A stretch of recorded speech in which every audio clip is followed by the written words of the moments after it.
नमस्कार, आप देख रहे हैं द न्यूज और मैं रानी गुप्ता आपके साथ। इस वक्त की बड़ी खबर सामने आ रही है राजस्थान से। आपको बता दें कि जब से प्रधानमंत्री मोदी ने लाल डायरी का जिक्र छेड़ दिया है, तब से लगातार राजस्थान की सियासत में भूचाल देखने को मिल रहा है। इस बीच सचिन पायलट और अशोक गहलोत जो है वो प्रधानमंत्री मोदी के इस पलटवार को लेकर के बौखला चुके हैं।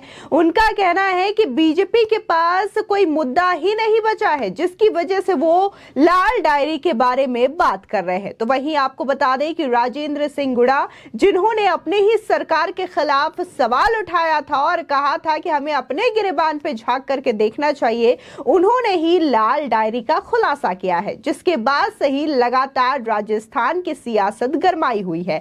हालांकि स्पष्ट शब्दों में उन्होंने ये नहीं दिखाया है लाल डायरी का राज क्या है, लेकिन उन्होंने इतना जरूर कह दिया है कि जिस दिन लाल डायरी का पन्ना खुलेगा उस दिन राजस्थान से कांग्रेस की विदाई तय है। ऐसे में कहा यह भी है कि बड़े बड़े एमएलए और इसी के साथ ही बहुत सारी चीजों का लेखा जोखा इस लाल डायरी में है, जिसके बाद प्रधानमंत्री मोदी ने भी इस लाल डायरी का जिक्र छेड़ते हुए यह कहा था कि कांग्रेस के एक एक काले कारनामे का जिक्र इस लाल डायरी पर है। अब जहां तमाम लोग इस लाल डायरी का सवाल लगातार उठा रहे हैं और वो जानना चाहते हैं कि आखिर इस लाल डायरी में क्या है, जिसके सामने आते ही कांग्रेस जो है इतना ज्यादा घबराई हुई है। और ये जो डर है वो साफ तौर से सीएम अशोक गहलोत के चेहरे पर दिखाई दे रहा है। इसके बावजूद अशोक गहलोत जो है ये कह रहे हैं कि लाल डायरी के बारे में नहीं बल्कि लाल गैस के बारे में बात करना चाहिए, लाल टमाटर के बारे में बात करना चाहिए, जो कि इतना ज्यादा महंगा होता हुआ नजर आ रहा है।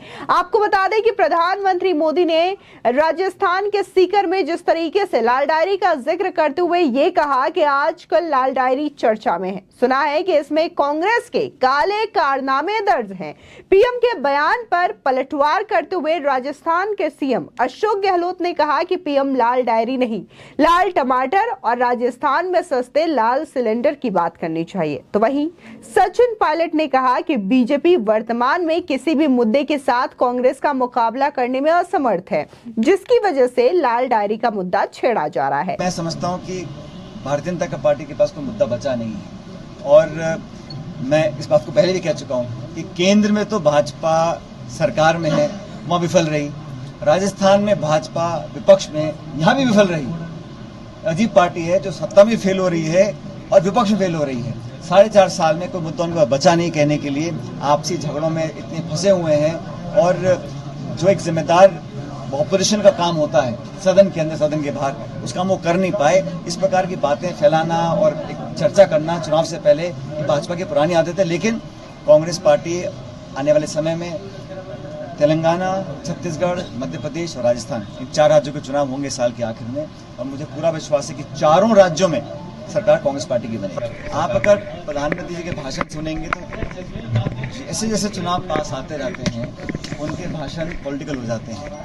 और मुझे उम्मीद थी कि आज जब वो आए हैं, पिछले 6-7 महीने में कई आधा दर्जन बार वो आए हैं, आज भी इन्होंने ERC पेपर पर घोषणा नहीं करी, आज भी इन्होंने जो हमारे स्टेट का बकाया है केंद्र सरकार का पैसा, उन्होंने उसकी बात नहीं करी। और बहुत सारे प्रदेश के मुद्दे हैं जो हमारे तमाम जो 25 सांसद लोकसभा के हैं, कई बार वो हमने भी उनको आग्रह किया कि आप इन मांगों को पूरा कराएं, लेकिन दुर्भाग्यवश वो काम पूरा नहीं कर पा रहे हैं। और आपको बता दें कि ये लाल डायरी का मुद्दा प्रधानमंत्री या फिर बीजेपी के द्वारा नहीं छेड़ा गया है। खुद राजस्थान कैबिनेट में जो मंत्री रहे थे राजेंद्र सिंह गुड़ा, और जो कि अभी वर्तमान में कांग्रेस में भी है, उन्होंने ही सबसे पहले लाल डायरी का खुलासा किया था, जिसके बाद से ही लगातार कांग्रेस के तमाम जो नेता हैं उनके सर से पसीना बह रहा है और ये लोग घबराए हुए नजर आ रहे हैं। बता दें, दरअसल प्रधानमंत्री मोदी ने कल सीकर में हुई जनसभा के दौरान पूर्व मंत्री राजेंद्र सिंह गुड़ा की लाल डायरी का मुद्दा उठाया। उन्होंने कहा कि आप सब ने लाल डायरी के बारे में सुना होगा, इसमें कांग्रेस सरकार के काले कारनामे दर्ज हैं। लोग कह रहे हैं कि लाल डायरी के पन्ने खुले तो अच्छे अच्छे निपट जाएंगे। लाल डायरी का नाम सुनते ही कांग्रेस के बड़े से बड़े नेताओं की बोलती बंद हो जाती है। यह लाल डायरी चुनाव में पूरी कांग्रेस का डिब्बा गोल करने जा जा रही है। बता दें कि पीएम मोदी के इन्हीं आरोपों पर सीएम अशोक गहलोत ने पलटवार करते हुए कहा कि लाल डायरी नहीं बल्कि लाल टमाटर और लाल सिलेंडर सस्ता करने की बात करें। चुनाव में जनता इन्हें लाल झंडी दिखाएगी। वहीं राजस्थान के मुख्यमंत्री अशोक गहलोत ने जयपुर में लोगों से बात करते हुए कहा कि अभी जो प्रधानमंत्री मोदी का कार्यक्रम हुआ उसमें मुझे भाषण देने के लिए बोला गया, लेकिन अचानक कल रात को मेरा भाषण हटा दिया गया। देश का जो संघीय ढांचा है उसके तहत जो भी काम होते हैं वो केंद्र और राज्य सरकार को मिलकर करना होता है, ये अच्छा नहीं है। आपको बता दें जिस तरीके से यहाँ पर अशोक गहलोत ने जो बात कही है कि प्रधानमंत्री मोदी के कार्यक्रम के दौरान उनका भी भाषण था लेकिन हटा दिया गया है, तो इसको लेकर के बकायदा पीएमओ ने ट्वीट भी किया था और ये बताया था कि कैसे अशोक गहलोत जो है वो झूठा आरोप लगा रहे हैं और बकायदा प्रोटोकॉल के तहत निमंत्रण भेजा गया था कि प्रधानमंत्री मोदी का जो कार्यक्रम होना है उसमें अशोक गहलोत को आना होगा। लेकिन सीएमओ राजस्थान की ओर से यह कहा जाता है कि अशोक गहलोत नहीं जा पाएंगे, जिसके बाद ये तमाम चीजें की जाती है। लेकिन इसके बावजूद पीएमओ की ओर से कहा गया था कि अगर आप शारीरिक रूप से ठीक है तो आपको कार्यक्रम में आना ही होगा।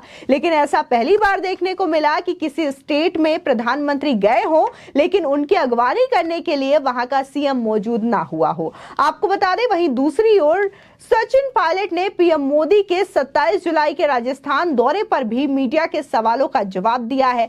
सचिन पायलट ने कहा कि प्रधानमंत्री ने 27 जुलाई को राजस्थान दौरे के दौरान भी पूर्वी राजस्थान नहर परियोजना यानी कि ERCP के बारे में कोई भी ऐलान नहीं किया। उन्होंने कहा कि प्रधानमंत्री मोदी जनता के मुद्दों पर बातचीत नहीं कर रहे हैं। विपक्ष की ओर से अविश्वास प्रस्ताव पेश किया जा रहा है, लेकिन पीएम मोदी ने मणिपुर के मुद्दों पर मौन व्रत रखा है। उन्होंने कहा कि हम सभी चाहते हैं कि इस विषय पर संसद में चर्चा होनी चाहिए। साथ ही सचिन पायलट के बयान से कांग्रेस के बढ़ते हुए उत्साह का अनुमान लगाया जा सकता है। इसके अलावा उन्होंने कहा कि राजस्थान, छत्तीसगढ़, तेलंगाना और मध्य प्रदेश में कांग्रेस की सरकार बनाने की योजना का पूरा अनुमान है और जिक्र भी किया है। बता दें उनका मानना है कि इन स्टेट में अगर चुनाव होते हैं तो कांग्रेस जीतेगी। वहीं सचिन पायलट ने कहा कि बीजेपी जहां सरकार में है वहां वो हर मुद्दे पर फेल हुई है, जबकि विपक्ष की भूमिका भी बीजेपी सही से नहीं निभा पाई है। आने वाले 4 राज्यों के विधानसभा चुनाव में कांग्रेस सरकार बनाएगी। साथ ही विधानसभा चुनाव में अभी समय है। सचिन पायलट के बयान से कांग्रेस बीजेपी को चुनौती देने के लिए तैयार दिखाई दे रही है, लेकिन जिस तरीके से सचिन पायलट ने यह ऐलान तो कर दिया है कि आने वाले समय में जितने भी स्टेट में चुनाव होंगे वहां पर कांग्रेस सरकार बनाएगी, लेकिन अभी सी वोटर का सर्वे सामने आया है जिसमें बड़ा जो खुलासा है वो हुआ है और इसमें साफ तौर से देखा जा सकता है कि कैसे राजस्थान के होने वाले विधानसभा चुनाव में बीजेपी जो है वो प्रचंड बहुमत के साथ अपनी सरकार बनाने वाली है और कांग्रेस जो है इस बार सरकार नहीं बना पाएगी और जनता उन्हें सत्ता से बेदखल करने वाली है। तो वहीं अगर लोकसभा चुनाव की बात करें तो यहाँ पर जितने भी लोगों की राय ली गई है, सीधे जो जनता की पसंद है प्रधानमंत्री के तौर पर वो नरेंद्र मोदी है 70% के साथ, ना कि राहुल गांधी। बता दें कि राहुल गांधी को केवल 25% जनता ने पसंद किया है, वोट किया है। तो ऐसे में यहां पर विधानसभा और लोकसभा दोनों की तस्वीरें यह साफ दर्शाती है सर्वे के मुताबिक कि यहां पर बीजेपी की ही जीत होनी है। लेकिन वहीं दूसरी ओर जिस तरीके से अविश्वास प्रस्ताव को लेकर के सचिन पायलट ने जिक्र किया है तो खुद कांग्रेस के सांसद अधीर रंजन चौधरी ये मानते हैं कि अविश्वास प्रस्ताव लाने से कोई फायदा होने वाला नहीं है। हमें पता है कि सरकार नहीं जाने वाली है, नहीं गिरेगी अविश्वास प्रस्ताव से, लेकिन क्या करें, हमारी मजबूरी है कि हमें अविश्वास प्रस्ताव लाना पड़ रहा है। तो वहीं जिस तरीके से बार बार मणिपुर का मुद्दा उठाया जा रहा है विपक्ष की ओर से, तो आपको बता दें कि मणिपुर का मुद्दा जो है बकायदा जांच एजेंसियों को सौंप दी गई है और सीबीआई इस मामले में पूरी तरीके से इन्वेस्टिगेशन कर रही है और जिसने वीडियो रिकॉर्ड किया था उस शख्स को भी सीबीआई ने गिरफ्तार कर लिया है। यहां तक कि चाहे फिर वो गृह मंत्री अमित शाह हो, पीयूष गोयल हो, राजनाथ सिंह हो, ये तमाम ऐसे बड़े लीडर्स हैं, केंद्रीय मंत्री हैं, जिन्होंने बार बार कहा है कि हम सदन में मणिपुर के मुद्दे को लेकर के चर्चा करना चाहते हैं, विपक्ष के सवालों का जवाब देना चाहते हैं, लेकिन विपक्ष ही ये जो चर्चा है विपक्ष ही नहीं होने देना चाहती और बार बार रोड़ा लटकाने का काम करती है। तो ये तमाम जो दलीलें हैं वो एक दूसरे के द्वारा दी जा रही है, लगातार चाहे पक्ष हो या विपक्ष हो एक दूसरे पर आरोप लगा रही है। लेकिन बात अगर हम राजस्थान की सियासत की करें तो ये कहना गलत नहीं होगा कि जब से लाल डायरी का खुलासा राजेंद्र सिंह गुड़ा के द्वारा किया गया है तब से तमाम कांग्रेसियों की बोलती बंद हो चुकी है। कोई भी कांग्रेसी नेता लाल डायरी का जिक्र करने को तैयार ही नहीं है। वो सीधे तौर पर इन सवालों के जवाब से बचते हुए दिखाई दे रहे हैं और उनका कहना है कि अब तो प्रधानमंत्री मोदी के पास भी कोई मुद्दा नहीं बचा है जिसकी वजह से वो लाल डायरी का जिक्र कर रहे हैं। फिलहाल इस खबर को लेकर के आपकी क्या राय है हमारे कमेंट सेक्शन में जरूर बताएं। आगे की और भी अपडेट के लिए चैनल को सब्सक्राइब करना ना भूलें।